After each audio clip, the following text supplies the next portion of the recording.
মাঝে মধ্যে কিন্তু এমন হয় রান্না করতে ইচ্ছা করে না। তখন আমি খুব শর্টকাট ওয়েতে রান্না করে থাকি। কারণ রান্না না করলে তো আর হবে না, খেতে তো হবে।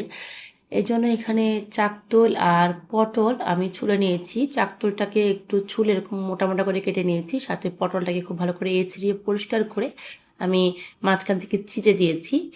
এই দুটোতে আমি ভাজি করব। এজন্য এখানে আমি দিয়ে দিলাম স্বাদ মতো লবণ।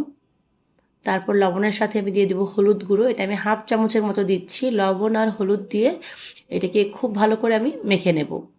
দেখুন আমি কিন্তু খুব ভালো করে এটাকে মেখে নিচ্ছি।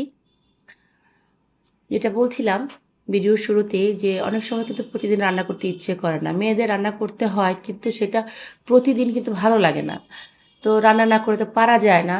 কারণ দেখা যায় অনেক সময় বাসায় আর কেউ থাকে না। নিজেকেই করতে হয়। আমি এখন ভাজিটা করব। খুব ভালো করে মেখে নিলাম।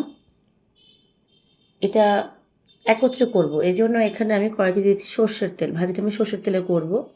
আমি সবগুলো পটল আর জালি কুমড়া দিয়ে দিচ্ছি। এখানে কিন্তু ১০-১২টার মতো পটল নিয়েছি আর একটা সম্পূর্ণ জালি আমি নিয়ে নিয়েছি।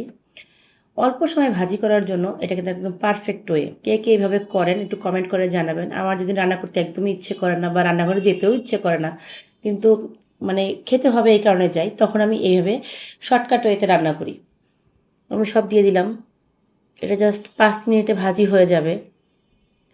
বিশেষ করে যারা ব্যাচেলর আছেন তাদের এটা খুব উপকারে আসবে, বা যারা দেখা যায় সময় তাড়া থাকে তারা এইভাবে করে নিতে পারবেন। তাই এই ভিডিওটা শেয়ার করলাম।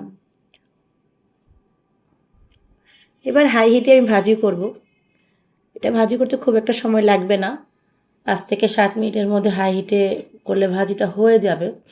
আর যেহেতু তেলটা বেশি করে দিয়েছি এজন্য খুব তাড়াতাড়ি সিদ্ধ হয়ে যাবে। যদিও চাকতুলটা আমি একটু বড়, বড় করে কেটেছি তাও সিদ্ধ হয়ে যাবে। দেখা যাবে এক সময়ের মধ্যেই আমার পটল এবং চাকতুলটা ভাজা হয়ে যাবে। আমার এই রেসিপিগুলো ভালো লেগে থাকলে আমার চ্যানেলের সাথেই থাকবেন। আর কমেন্ট করে জানাবেন কেমন লাগলো আর কী, কী রেসিপি দেখতে চান। আমি যদি সেগুলো পেরে থাকি আপনাদের সাথে শেয়ার করব। কারণ আমার আসলে প্রতিদিনই ডেইলি ওয়াইজ রান্নার রেসিপি না দিলে ভালো লাগে না। আপনাদের সাথে এগুলো শেয়ার করতে আমার খুব ভালো লাগে। তাই আমি প্রায় দিন এগুলো আপনাদের সাথে শেয়ার করে থাকি। ২-১ দিন হয়তো ব্যস্ততার কারণে বাদ যায়। তখন আমার মনটা খুব খারাপ লাগে যে আজকে আমি চ্যানেলে ভিডিওটা আপলোড করতে পারিনি। দেখুন ভাজাটা কিন্তু হয়ে গেছে। ২ টা কিন্তু অ্যাট এ টাইম হয়ে গেল।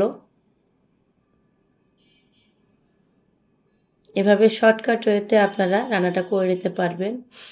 আর শুধু এই চাকতুল আর পটলই না, যে কোনো ভাজি এটা একত্রে আপনারা করতে পারেন। শুধু বেগুনটা করবেন না, কারণ বেগুন বেশিবার নাড়লে পরে এটা ভেঙে যায়। বেগুনটা আমি আলাদাই ভাজি করে নিই।